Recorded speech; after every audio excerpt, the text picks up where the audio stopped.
Okay, we'll start with our prayer. Shri Gurubhyo Namaha Harihi Om. Sahana Bhavatu Sahanu Bhunaktu Sahaviryam Karvavai Tejasvinavadhitamastu Ma Vidvishavahai.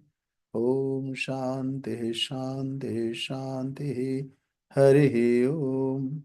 वाङ्मे मनसि प्रतिष्ठिता मनो मे वाचि प्रतिष्ठितम् आविराविर्मेधि ॐ शान्तिः शान्तिः शान्तिः हरिः ॐ वेदस्य म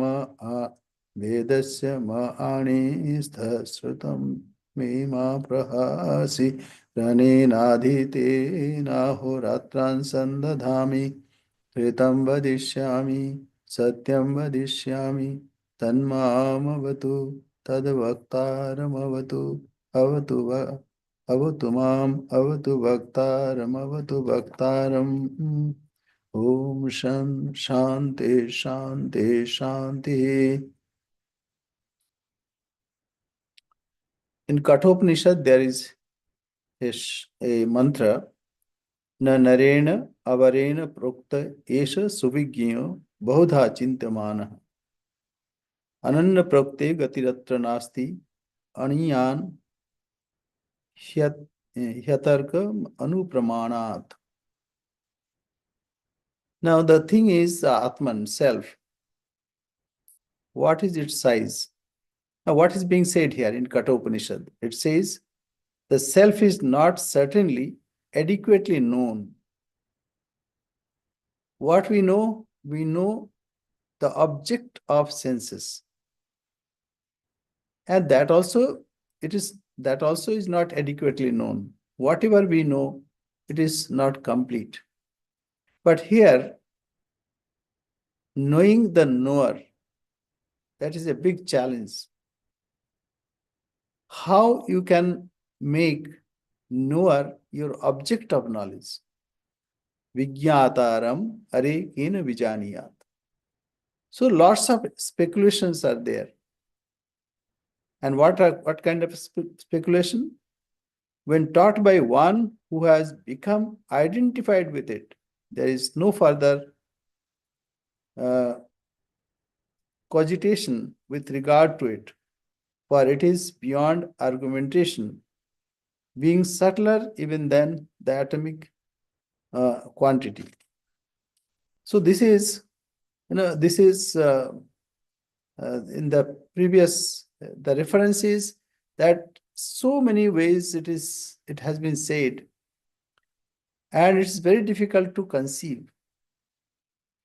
Ashcharya Vakta Kushalasya Labdha. So only those who are real speakers and those who are real listener, they catch immediately. Otherwise, it is Shravanaya api bahubhir na labhya. Bahubhir yo na labhya shunnanto api bahubona yam na viduhu. So this is, we are to be open. We are to open ourselves so that the moment it comes to us, we have to gather it like a pearl oyster, and then we dive deep. So here, what is being considered? What is the size of this Atman?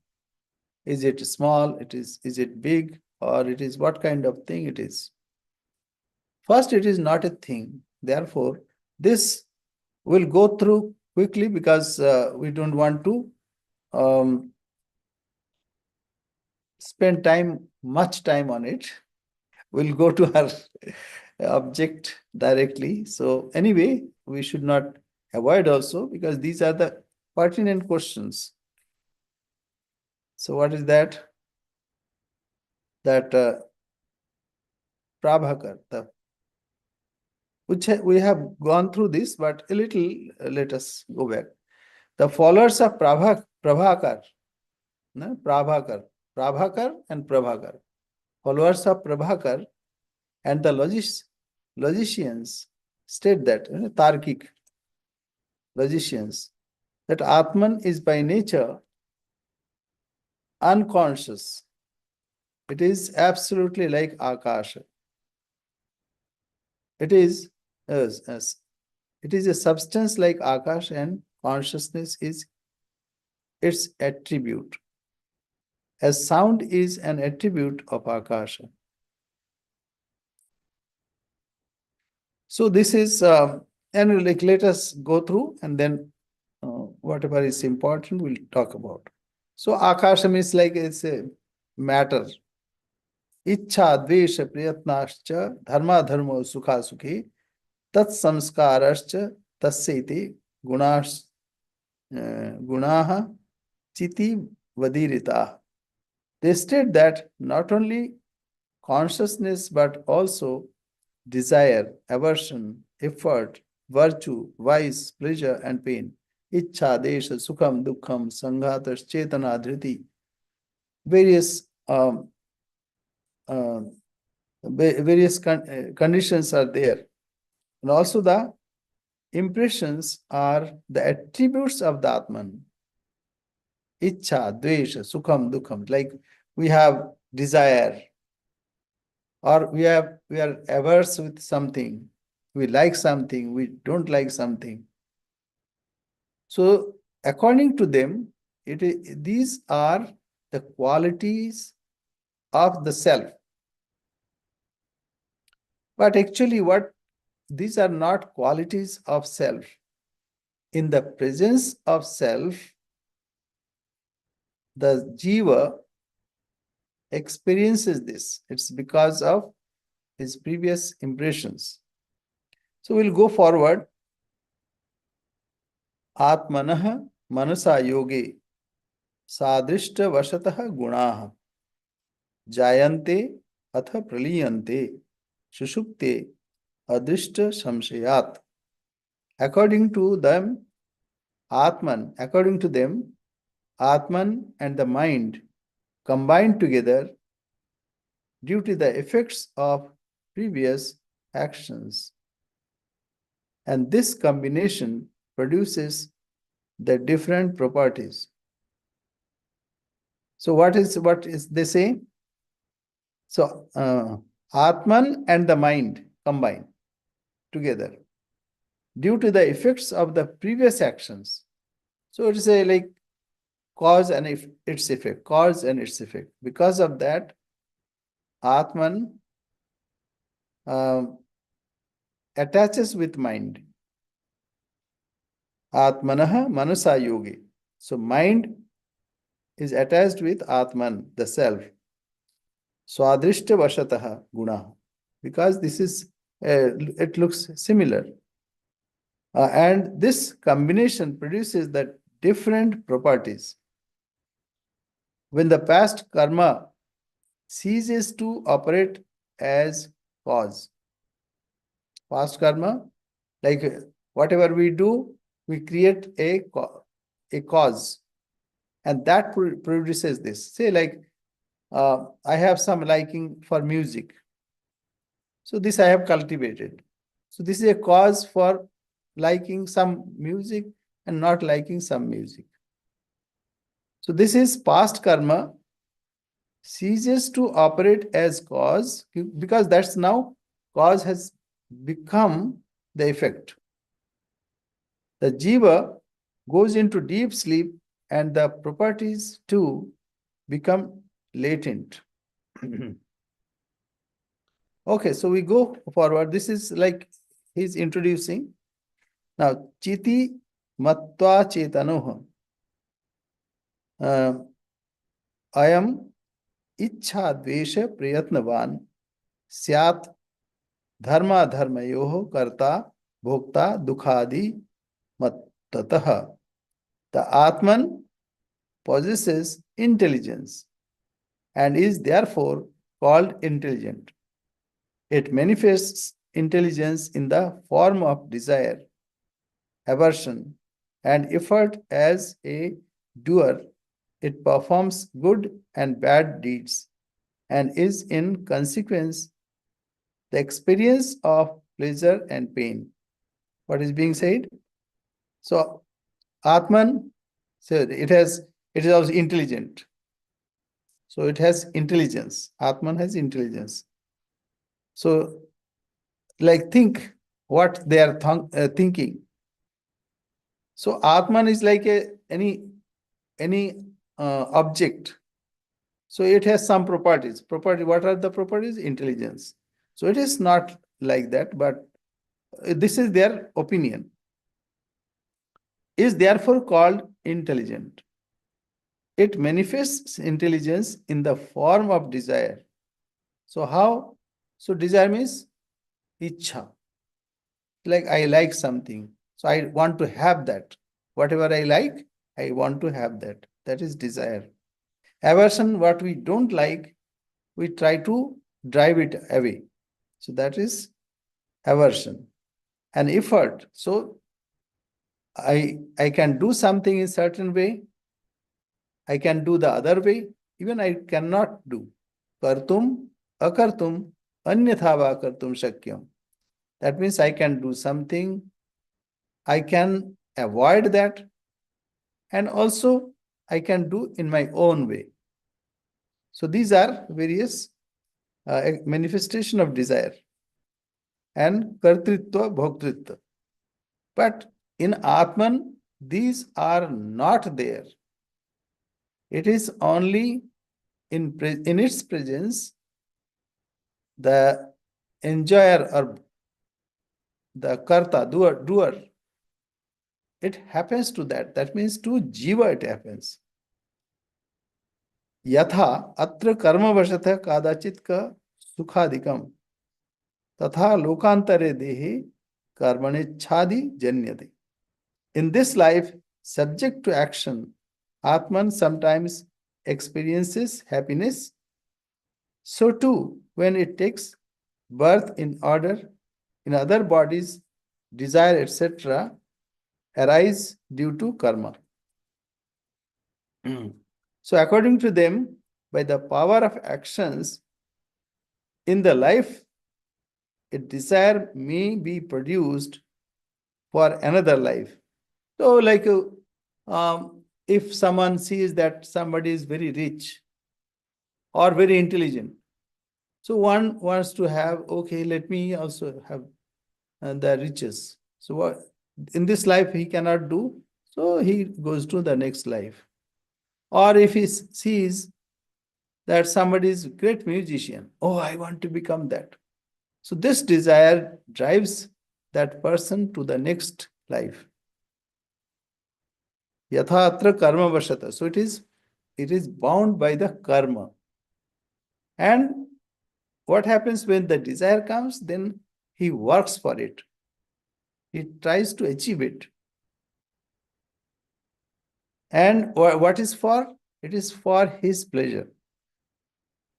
And in the next birth also, um, because of his karma, that he goes from one place to another. In this life, subject to action, Atman sometimes experiences happiness. So too, when it takes birth in other bodies, desire, etc., arise due to karma. So it is because of the previous karma. What is that karma? Prarabdha karma. So, evam cha sarvasyapi sambhavetam gamagamau karma kanda samagrotra pramanam iti te avadan. They further hold that despite its all pervasiveness, Atman goes from birth to death. The whole ritual part of the Veda, Karma Kanda, they say supports them. So this is their opinion. So they consider Atman as another object like Akasha, space. Maharaj, sorry, what's the page number? 160. Thank you. Okay.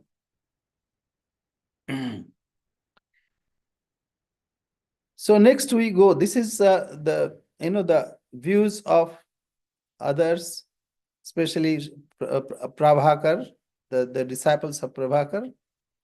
Kumaril Bhatta, they were Karmakandi, Mimansaka.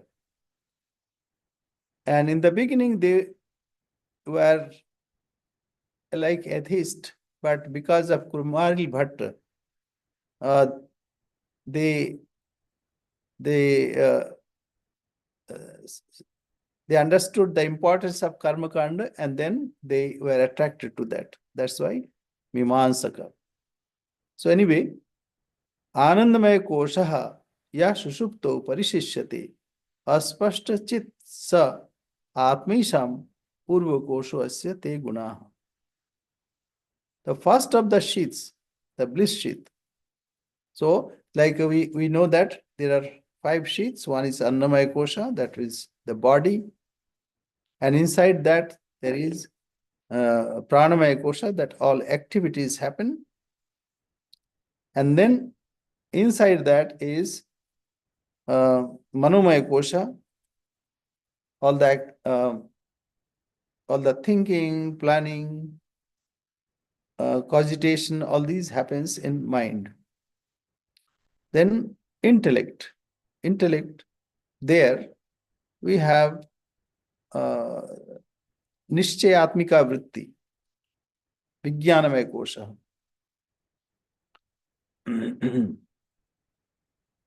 Vijnanamaya kosha.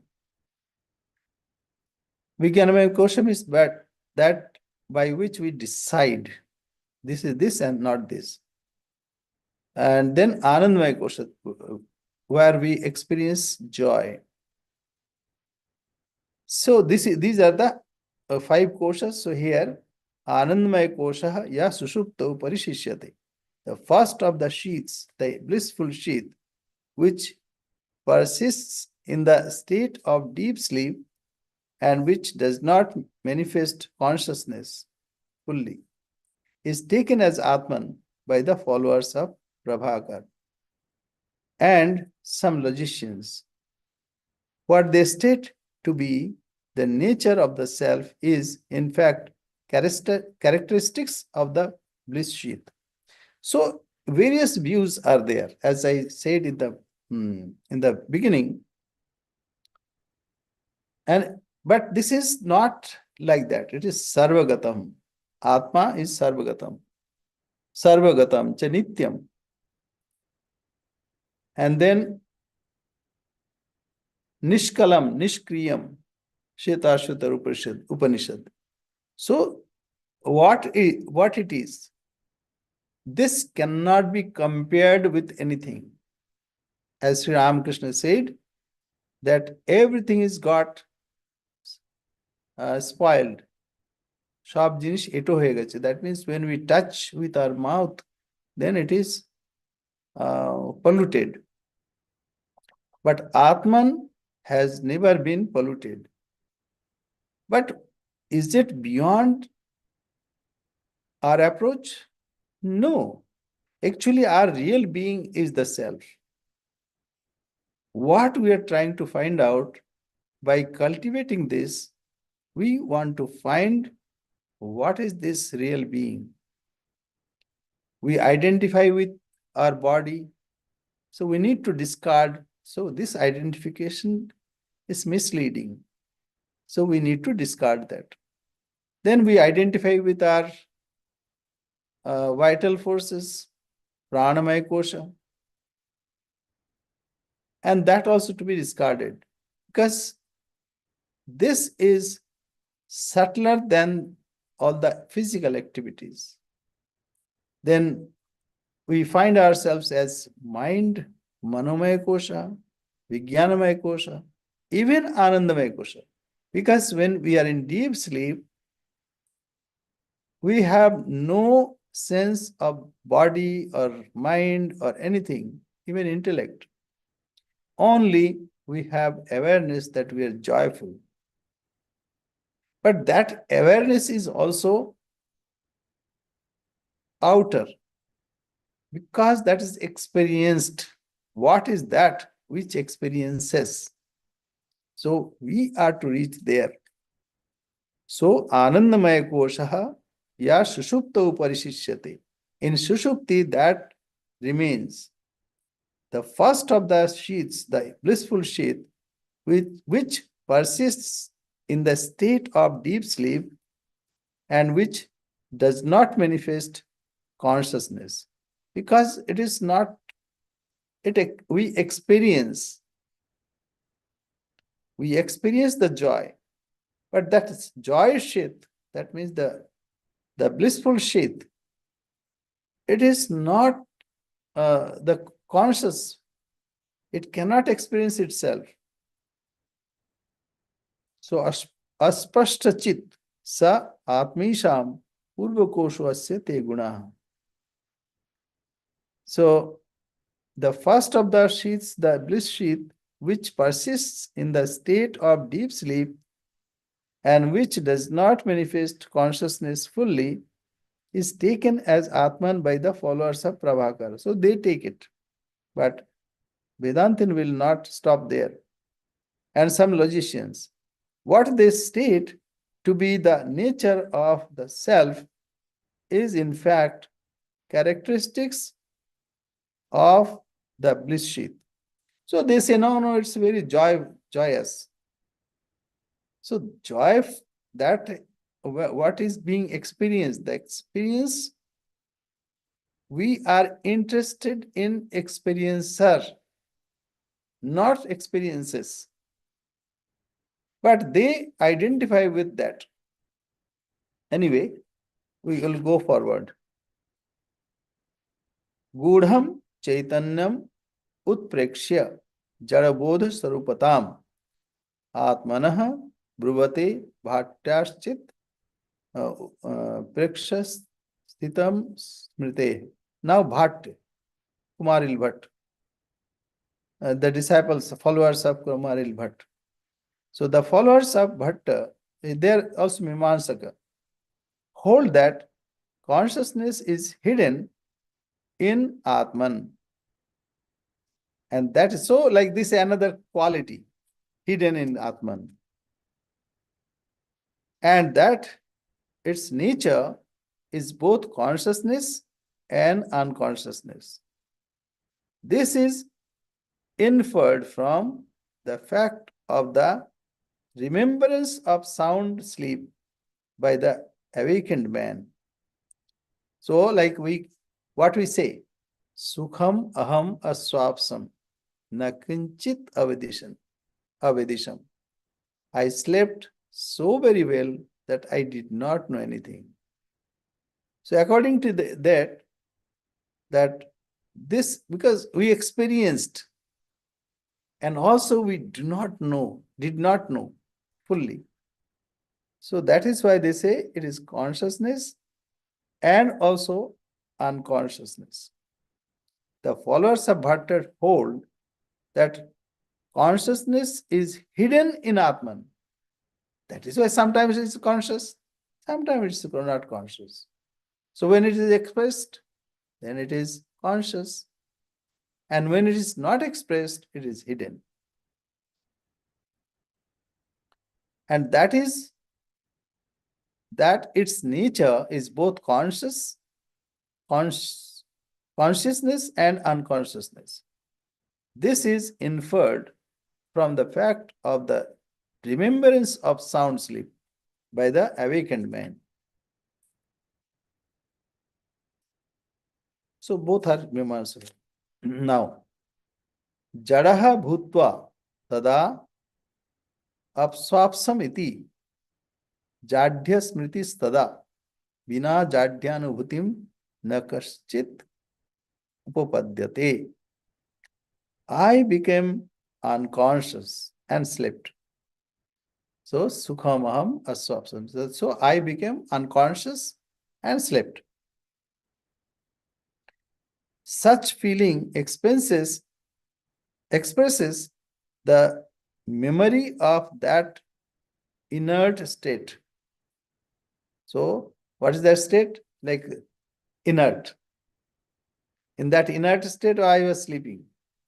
So this is inert state, which he actually experiences. So what happens? In our deep sleep, we experience that inertness or absence of any object. But this remembrance of unconsciousness in deep sleep would not be possible unless there were at the same time a conscient element. So, the awareness that we experience is because of our constant, the knower.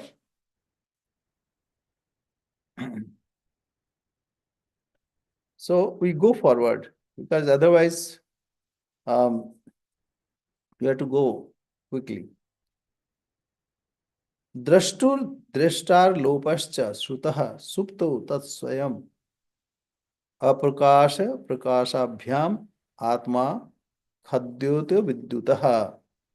The Bhattas say that the Shruti declares in sleep neither the seer nor seeing is absent. So seer is also there and seeing is also there. And in the previous shloka also said, see, I was sleeping, that means I was like a jada, the matter. And also I experienced that. So that means I am also conscious. So Bhatta says that the Shruti declares in sleep neither the seer nor seeing is absent. Therefore, the nature of Atman is both luminous and dark, like that of a firefly. Firefly blinks. So that means it has some light and also it is jada. Similarly, when we go to sleep, we have some awareness and also we have some unawareness. So that is what they are saying.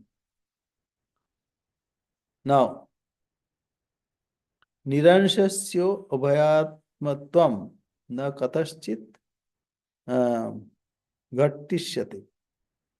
The Sankhyas who separate Purusha and Prakriti reject the possibility of both consciousness and unconsciousness being the nature of Atman. According to them, the Atman is without parts and must be of the nature of consciousness only. So, because there are two parts here, consciousness and unconsciousness, but according to Sankhya's, it is only consciousness. So, they rejected. जाड्यांशः प्रकृते रूपम विकारी त्रिगुणम च यत् तत् चितः भोगापवर्गार्थम प्रकृति सा प्रवर्तते. Unconsciousness is the nature of Prakriti, the primordial substance, which is over changing and composed of three modes, Sattva, Rajas, and Tamas. So, this is, we know that Sattva, Rajas, Tamas because Purusha and Prakriti. So, whatever jada that we see, something which is not conscious, which is like matter, it is Prakriti. And what is Prakriti? Sattva, Rajas, and Tamas. The Prakriti functions for experience and release of the Atman. So, what is the reason of Prakriti? Bhogapavargartham drishyam. It gives some bhoga. Lots of time, we want to enjoy. So, a good scenery, good food, and some more things. So, Prakriti arranges all the enjoyment. But after that, it gives a kick. If you are overindulged in that, then you get a kick. So, what is the work of Prakriti? Prakriti is for giving some enjoyment and also it opens up for apavarga, means release from it, for freedom. That is why when we are attached with outer world, either today or tomorrow, will get kicks. So overindulgence is not good. That's why one should be detached. So four things are there.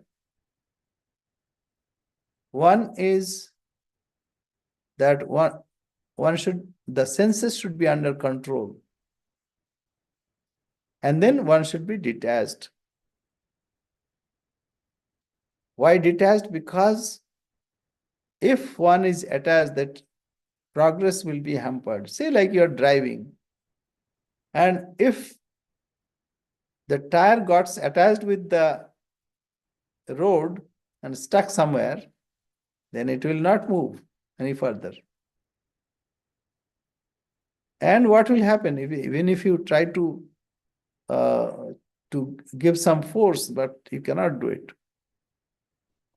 So this is one should be detached. Asanga shastrena dridhana chitta. Asanga, unattachment. That's very important for to find this self. And for detachment or without attachment, one should have restraint of the senses, because a lot can be avoided when the senses are under control. See, I have liking for something eating. If I keep on eating, then the person is in trouble. So restraint of senses stops that possibilities. And then whatever comes, then one should be detached. Then the question, then what is the fun of it? Well, those who want to enjoy, let them have fun. And then they'll get kicks also. Bhoga apavargartham drishyam. So here,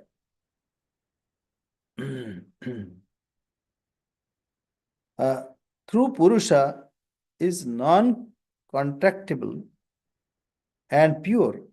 He is said to be subject to bondage and release because of a confusion between the natures of Prakriti and Purusha. So, Purusha, though he is detached, but sometimes because of his desire, there is a wave, mental modification, chitta vritti, and he identifies with that vritti, and that is why all the problems happen. So we identify with the body, with the mind, with the intellect, and that is why we feel that, oh, I am this, or I am not that. The Sankhyas, like this earlier Nayayikas, postulate a plurality of selves and explain how different individuals have different destines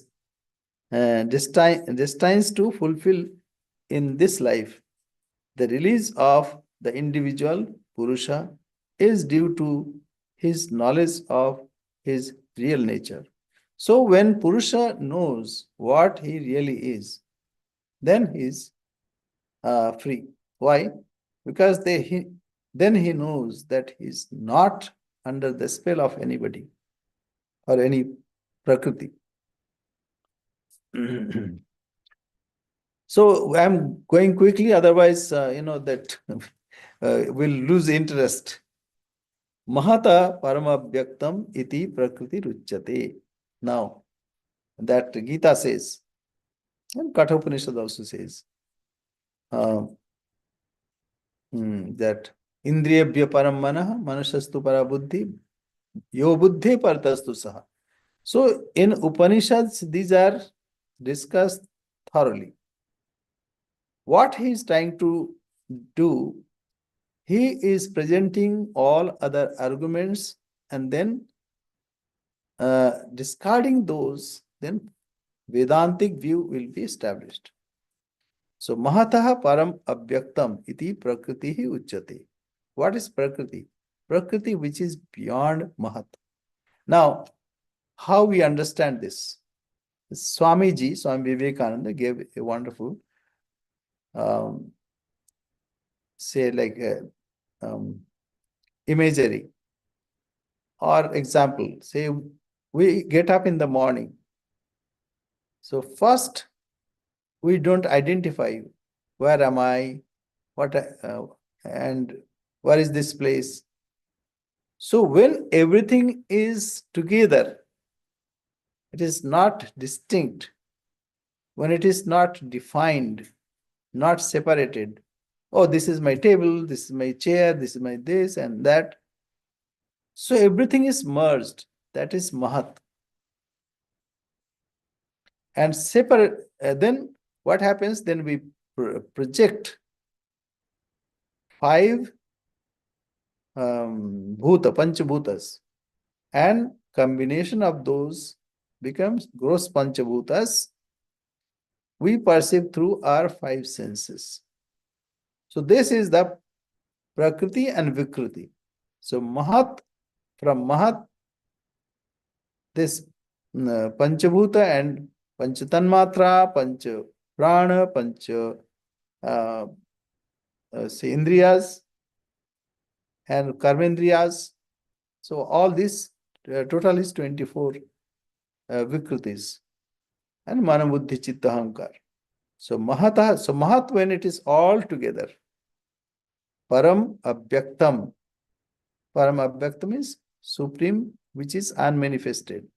The quote, the Shruti, which says that Prakriti, the undifferentiated matter, which is unmanifested, is not the same as Mahat.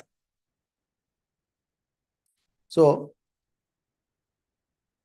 Prakriti is beyond that. Say, like God said, Sri Krishna said in Bhagavad Gita, that I have two kinds of Prakriti. What is that? Para Prakriti and Apara Prakriti. Bhumihi, Apaha, Analo, Vayu, Kham, Manah, Buddhi Revacha. These are my Apara Prakriti. And that Prakriti by which I hold this, I create this, I project this, that is my Para Prakriti. Jiva Bhuta Mahavaho Yedam Dharyate Jagat, by which I hold all this creation. So it is like this. You can see a painter paints. So what painting he or she produces is like matter, but the intelligent being is behind that. Similarly, the Para Prakriti, that is what is called Prakriti, Para Prakriti. That is the creator. But all this Mahat, etc., it is object. Mahata Paramabhyaktam iti Prakriti Uchyate. So Kathopanishad 1:3:11.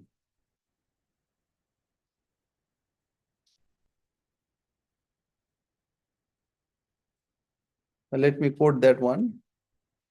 1:3:11.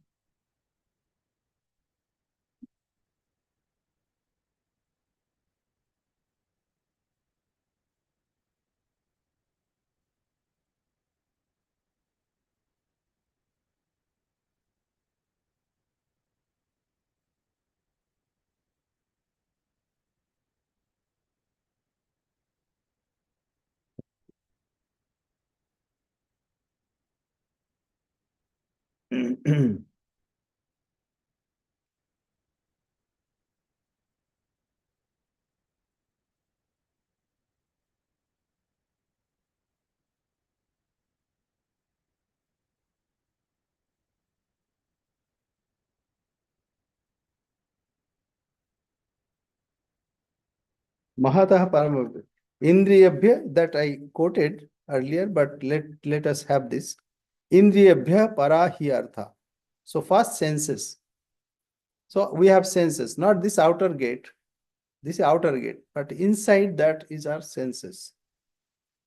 The perception that we receive from that. So seeing, hearing, touching, tasting, and smelling. So Indriyabhya Parahi Artha. Artha means the sense objects, because it is gathered. Arthabhyascha Param Manah. And the sense objects The mind is beyond that. Manasastu para buddhi, and intellect is behind mind or supreme than mind. Super, um, what is that word? The sense objects are higher than the senses, and the mind is higher than the sense objects. See, like when we see through a lens, the light is higher than the lens. So instrument is the sense objects are higher than the instrument, and the sense objects, but the intellect is higher than the mind, and the great soul is higher than the intellect. Yo buddhiratma mahan parah. Mahatah param abhyakt. Now comes. And that supreme unmanifested, that even beyond Mahat is supreme unmanifested. The unmanifested is higher than Mahat.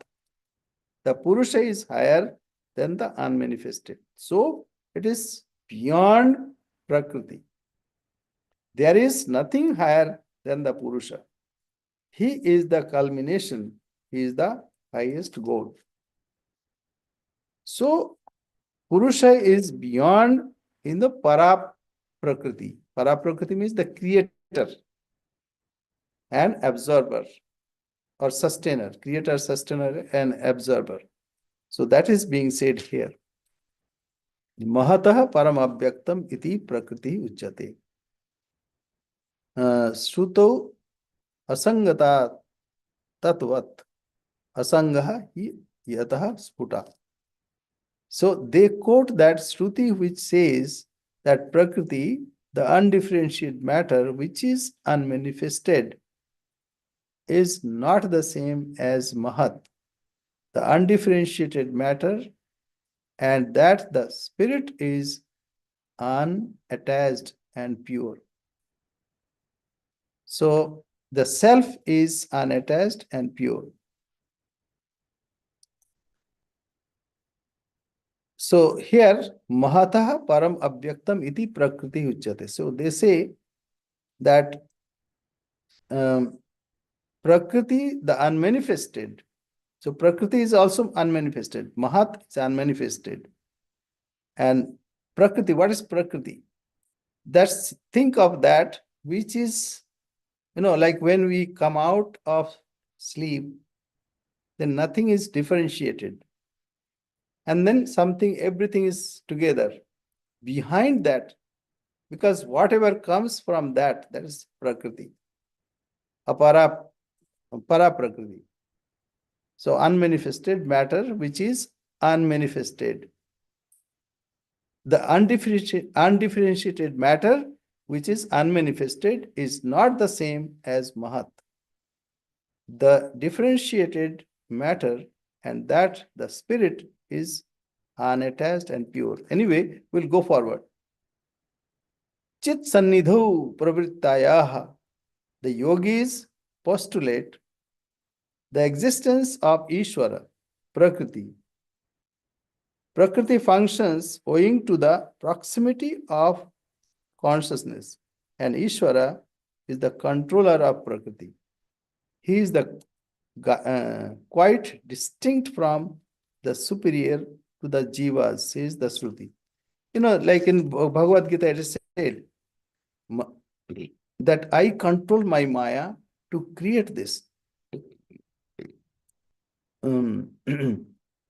So, Chit Sannidho, when it is near the consciousness, the yogis postulate the existence of Ishvara.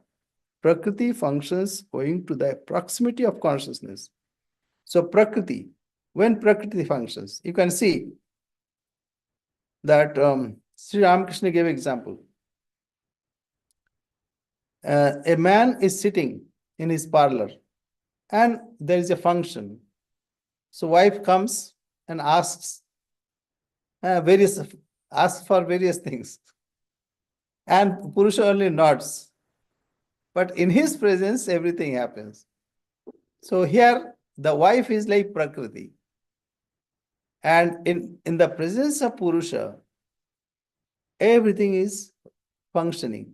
Say sun shines.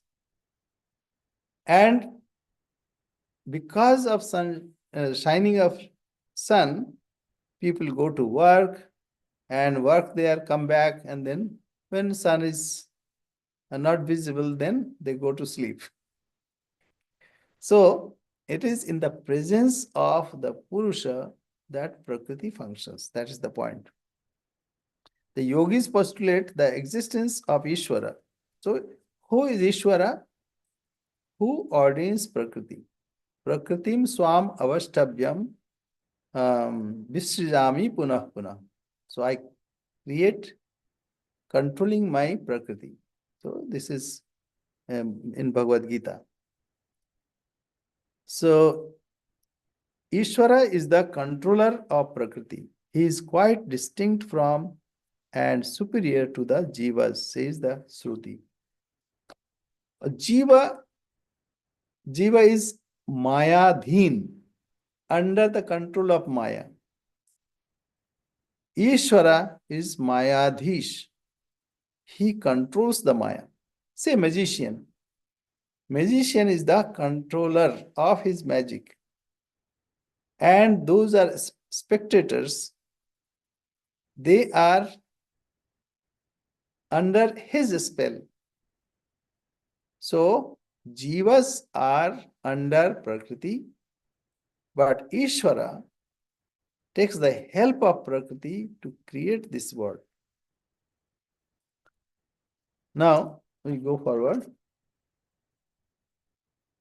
Pradhan Kshetrajna Pati Gunesha iti hi Shruti. The Shruti declares that Ishvara is the Lord of Jivas and also of Prakriti. He controls the gunas too. In the Aranyaka part of the Shruti, he is respectfully called the inner controller, Antaryami. Antaryami. So, Ishvara is the Lord of Jiva and also the Prakriti. So, Ishvara, it is like we can say a painter. Painter paints. So, all the character in the painting and also environment is created by the painter. So, it is the creator that creates.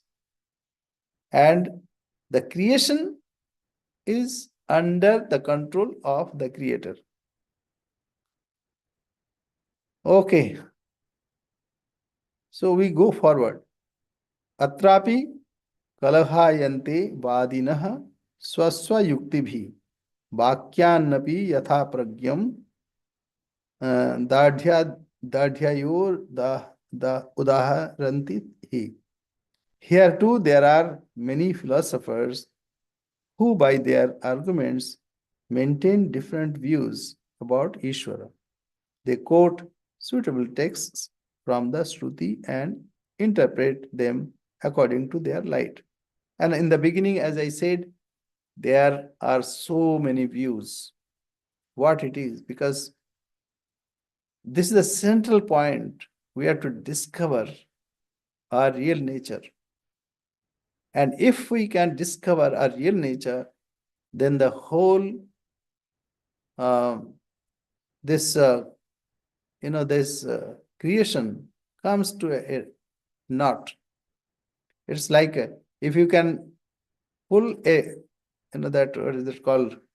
The domino effect. Domino effect. If you pull one, then everything falls. So we have to find that one, and all zeros will vanish, or it will be transfixed. When we know one, then all zeros will have meaning. And if we want to absorb in one, then all zeros will vanish.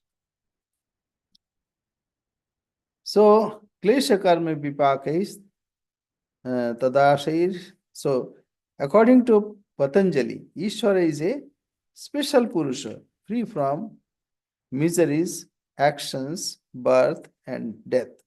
So, he has no death, no birth, and he is self sufficient. There is no need of actions, and therefore there is no misery. Klesha karma vipakaha. So, these are absent in Ishvara. Patanjali. Patanjali says so. Enjoyment and suffering and the latent impressions. Ishvara, like Jiva, is non attached and conscious. So, um, Ishvara, like Jiva, is non attached and conscious. So, this is the view of um, Sankhya.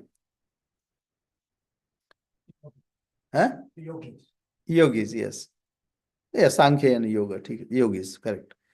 Tathapi Pum Visheshat, so special Purusha.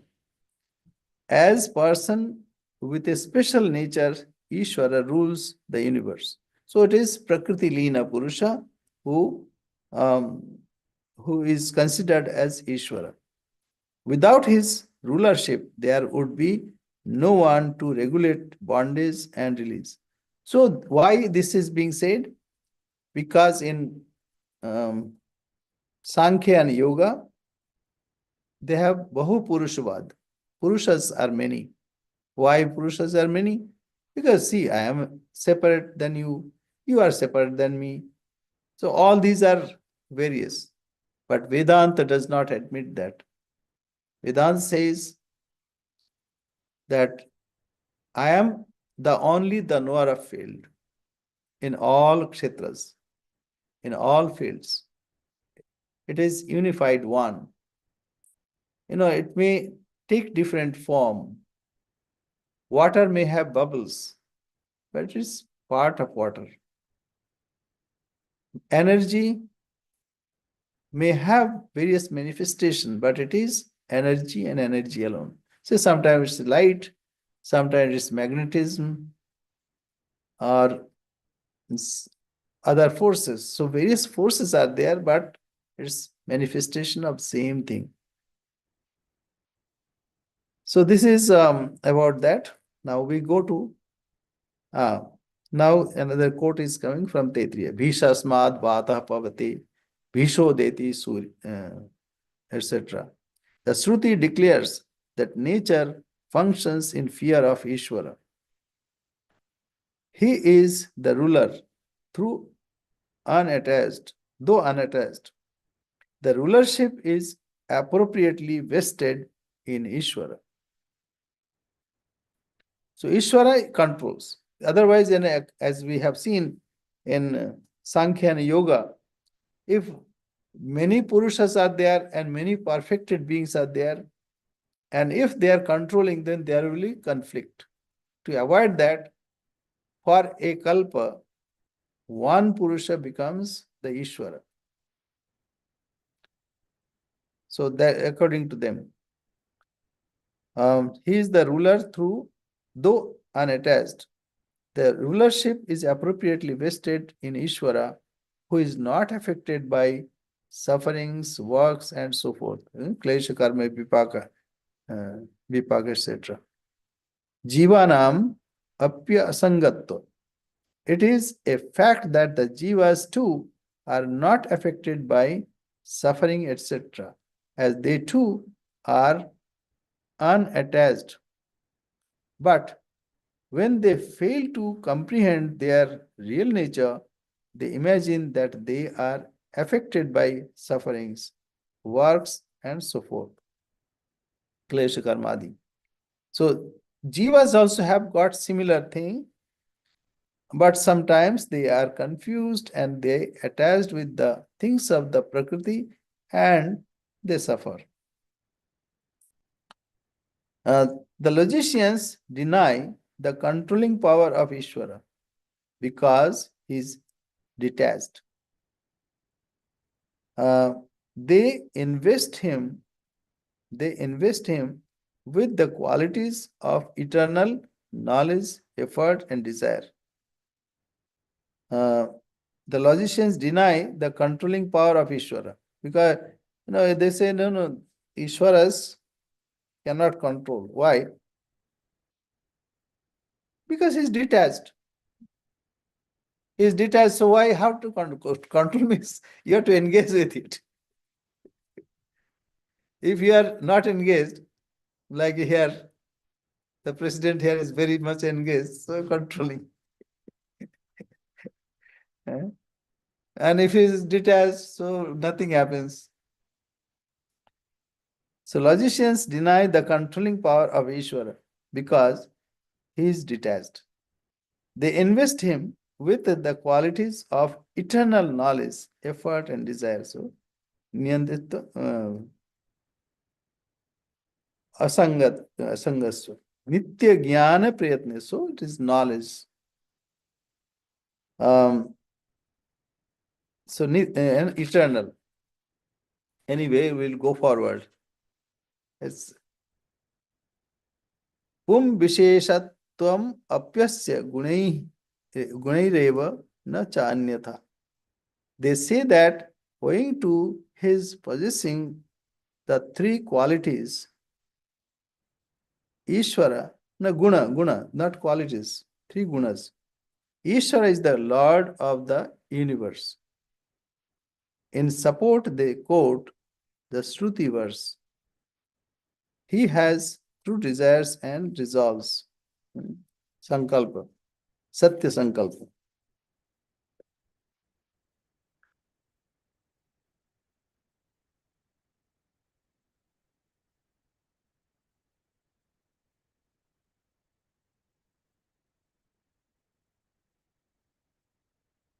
Satya Kama, Satya Sankalpa.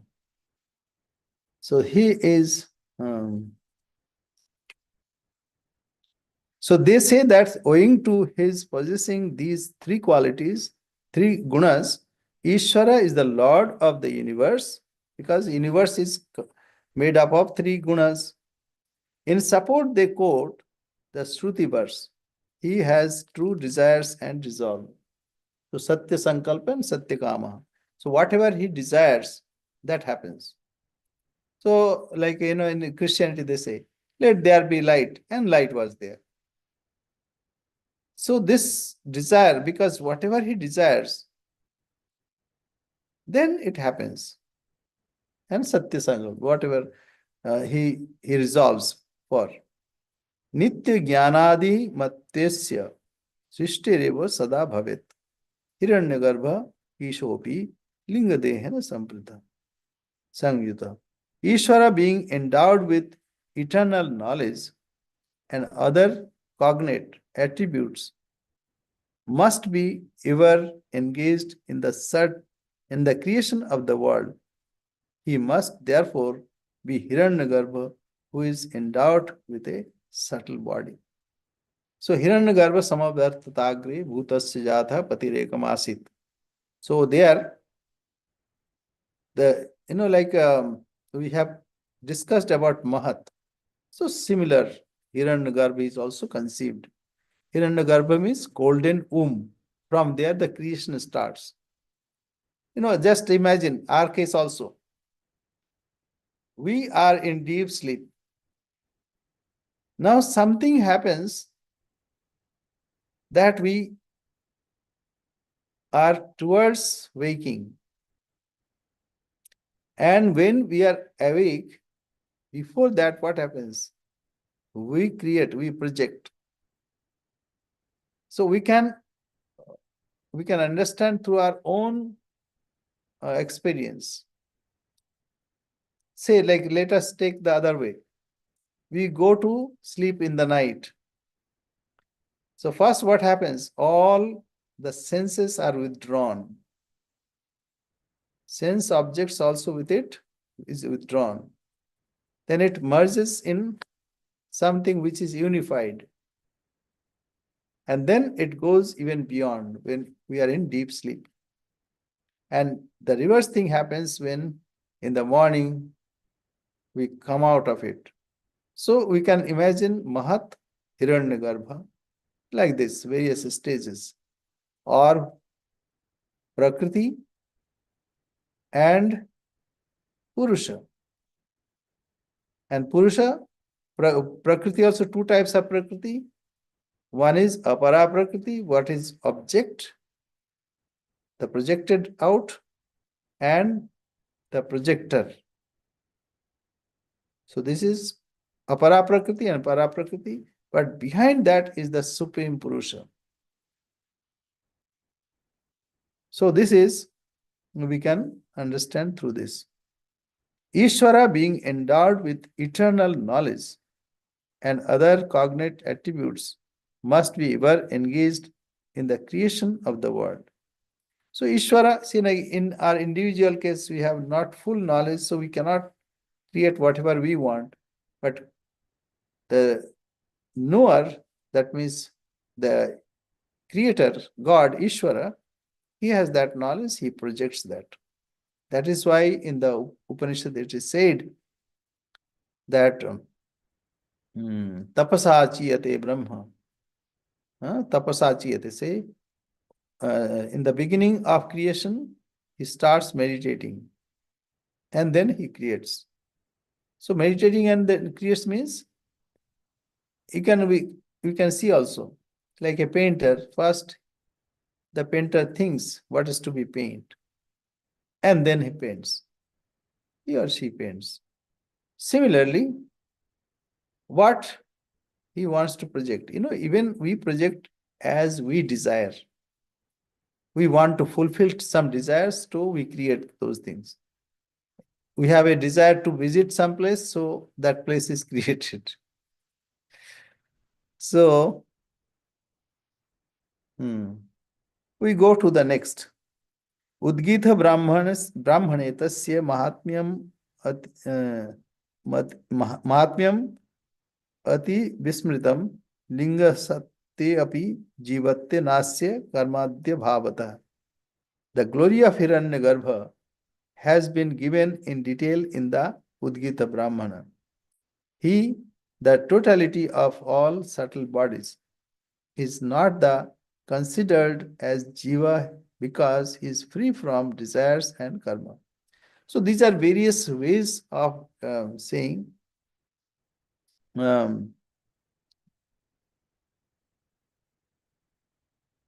so first Hiranyagarbha, though he is also a being, but he is not jiva. Hiranyagarbha means from which everything springs out. Golden womb. So, as if he is a being, but he is not being like us. From him, all the creation starts. Okay, we go to the Brihadaranya. Sthula deham bina linga dehe deho na kapi drishyate. Vairaja deha isho ataha purush sarvata mastagadiman.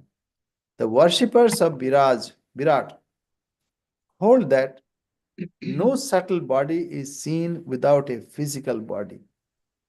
So, Virat, who has a physical body with head and other organs, is the real Ishvara. So, this is another view. Uh, so, Virat means the manifested world, Hiranyagarbha, and then Virat, the manifested world. So, without, see, like this, if you don't see me, you cannot see my mind. It's like that. So first we need to introduce something which is like physical. Then we can infer that something is behind, which is subtle. You see various ways of expression. So the worshippers of Virat hold that no subtle body is seen without a physical body. So Virat, who has a physical body with head and other organs, is the real Ishwar. So, that's why in India we have various concept of God like Shiva. So Shiva is with locks and the moon. and also Ganga is flowing by. Once I was in Himalayas, and my mentor told, showing that, the hillock, said, see, the concept of Shiva came from here, because that hillock is like that, and moon was shining this, like this. So, and also some streams were there. So from there came Shiva. So when we have something physical, then we go beyond. When somebody police comes, and then we understand the power is behind that. So it is like that. Sthul deham bina linga deho na kwapi drishyate. Vairajo dehe de. So these are various views. Now we go forward. The Shruti says that the form of Virat is the form of the universe. So universe this. That's why, so many galaxies, trillions and zillions of galaxies, and maybe so many other universes. Who knows? So when we see this, then we understand, oh, what a wonderful creator who has created this. So the worshippers of Virat hold that, so that one. The Shruti says that the form of Virat is the form of the universe, extending in all directions with an infinite number of heads and eyes. Sarvata Shruti, like in Bhagavad Gita also said. He said, Sarvataha Panipadam Tat Sarvatok Shishiro Mukham. What is it? Sarvata Panipadam Tat Sarvatok Shishiro Mukham. Sarvam Avritta Tishtati. Sarvendriya Gunabhasam, Sarvendriya Vivarjitam. So he is without any senses, but he is peeping through the senses, as it were. So Sarva, here I say, here it is there. Sarvata Panipadatte Krimyade Rapi Veshata Cheshata. Then there are worshippers who object to the worship of Virat on the ground that according to this conception of Virat, even the insects and worms will have to be regarded as Ishvara. So, the four-faced Brahma, the creator, is Ishvara and nobody else. So, this is another view. Pitamaha. Pitamaha means great father, great grandfather. Idi Pauranika. So, this is Purana, the view of Purana. The Purana is kind of literature where the principle is depicted through stories. Like Mahabharata, a kind of, that's Mahapurana. But other Puranas are 18 Puranas are there. Garud Purana, Vishnu Purana, like that. So there the story is told. Here it is like that the Superman. So to tell some story, they invent some character and then story is told. So, okay, Putrartham Tamopasina Eva Aho Prajapati. So say people who worship the creator Brahma for obtaining children, and quote passages which say Brahma created the people. Then the next. The Bhagavatas call Vishnu the only Ishvara because the lotus-born Brahma issued from the navel of Vishnu. Now, this is that thing. Vishnu is lying down on an ocean. But what is that ocean? Ocean is, oh, the time is up. We are going fast. Okay, so we'll stop here. So Purana, various views are there. So after that, then the Siddhanti will come. Okay. We'll say our prayer. Om Purnamada Purnamidam Purnat Purnamudachyate Purnasya Purnamadaya Purnamivavashishyate. Om Shanti Shanti Shanti Hari Om Tatsat Sri Ramakrishna Arpanamastu. So today we have discussed various views, and a little more is there, and after that we'll find the Vedantic. Swami, Yes. I think the modern American husband and probably also the wife would disagree with your with the example of the Purusha sitting like smoking the cigar and the wife does everything in the presence of the husband. The modern American husband, I don't think would agree No, with no, that. that's why I quoted Sri Ramakrishna. So if he has to disagree, he has to disagree with Sri Ramakrishna. And he gave example, homely example from Bengal. And that time, even nowadays also that happens. You see, now let us take other example. President is ordering. So president does not do anything, only he signs. All other things are done. But they have a machine that signs for, they can sign for it. Correct. Yeah. So suppose your point of view is right. So now I change to another example. Another thing, examples are to depict a principle. Okay. When I say he's like a lion, it doesn't mean that he has a big face and a long tail. No. But courage of a lion. So Upama is for highlighting certain ideas. Examples are to highlight certain ideas. So that's an example. Now, if you object, okay, fine, I change my example. Okay, so say president, that also, like no need of signing also. His wish is enough. Then everybody works for it. Right? So he nods. In his presence, everything happens. So many things are happening. Okay, another example. Sun. I gave this example also. In the presence of sun, so many activities happen. Similarly. Right? But Yes, very good. These two are good examples. Yes, yes. I just think the modern American husband would. Yeah. Fortunately, I don't know that the situation, but I think. Yeah, you don't know. I understand. The sun causes lawnmowers to move across the grass. Yeah. Mark? Yeah. Today it is like lots of opinions. But in a nutshell, he tried to give various opinions.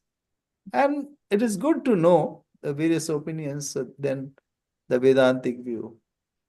Can I ask a question, Swamiji? Pardon? Can I ask one question? Yeah, please go ahead. Yes. So the example of deep sleep, deep dreamless sleep with no dreaming. So when we awake, we understand that we have slept deeply. Correct. But that involves a memory. Right. And the knower, the witness, does the witness have memory?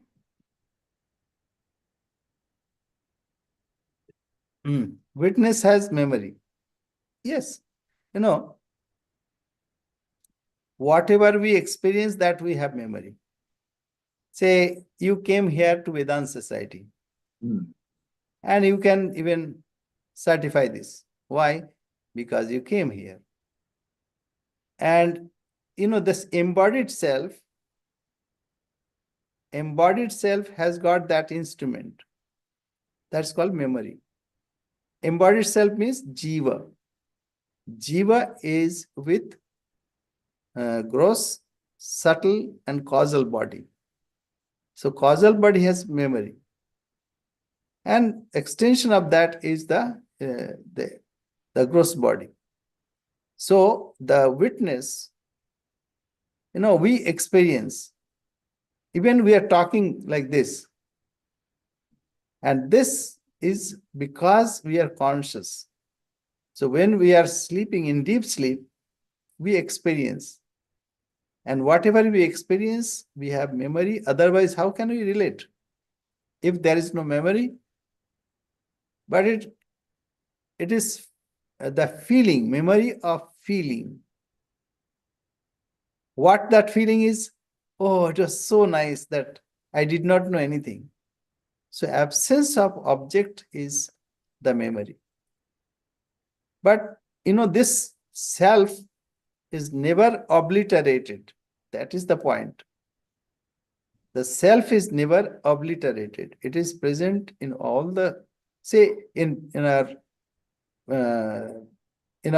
say waking state, I am present. In my sleep state, I am present. In my deep state, I am present. So when everything goes away, it is I am present. So this is the witness, the self. Witness, even witness, we can say witnessing something. The self, even it is not witnessing, that is still self. So even it is not creating or witnessing, it is the self. So any memory must be there, otherwise, how can we relate? And when we want to call it, even the memory, the jata, that they remember the past life. So nothing is lost. What is that called? That jataka, like Buddha had memory of 500 lives. And if you would like, you would have called more lives. That at the time of Para Vairagya, that's also in the Yoga Sutras. When you have real renunciation, then you will have memory of the whole existence that you had and suffered so much. And that suffering will, enough is enough. You'll be so overwhelmed that you'll give a kick. That kick is like the velocity, what is that? Escape velocity. Then you are free from this. So that's called para vairagya, supreme vairagya. Akshay, something? Yeah, like what does it mean that lotus is coming out of the navel and Oh, there is yes, that's good. ocean? Very good question. Very nice. I like this. Okay, let me explain. You see, Vishnu is lying on the water of causes, the ocean of causes. You see, just think about this. This is gross. This is gross. But behind this is subtle. My mind is subtle. You cannot see my mind, but you can see this face. Behind this is the cause. What is cause? You asked a question, so I want to answer. So that intention is the cause, or your question is the cause. Okay, I give another example. This is house. House is gross. But behind this, the architect made some sketches because mentally he created. And then it was transferred into physical thing. So gross, subtle. Now behind that is the person who came here first time and say, oh, nice space. Let me build a house. So is the cause. The ocean of causes.